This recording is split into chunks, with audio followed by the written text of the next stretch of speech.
Got a pretty interesting story about how Common treated a local small town white rapper that you might be surprised by. Do you remember the musician, actor Common? He used to do a lot of collaborations with Kanye West. He won himself a handful of Grammys and even, I think, the first rapper to win an Emmy. He had some really good roles in Hollywood. He had a starring role in one of the newer Terminator films. But a couple years ago, I was attending college at the University of Wyoming in Laramie, Wyoming, and Common came to give a motivational kind of speech to a large crowd of people, probably 500-600 people in this crowd. And he encouraged people to raise their hands and ask questions, and he wanted to have communication with everybody.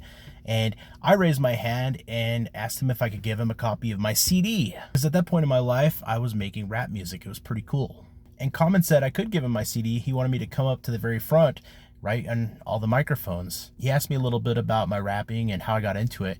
And then he asked me to spit a freestyle rap in front of the entire crowd of hundreds of people. And, you know, in front of a Grammy award-winning rap artist. And I took care of business. I got on there on that mic and I spit the best free I could come up with. Luckily for me, in those days, I spent a lot of time freestyling with my friends and I was pretty good at it back in the day, I would say. And I think Common was impressed. He actually thought it was pretty cool. He was kind of bumping.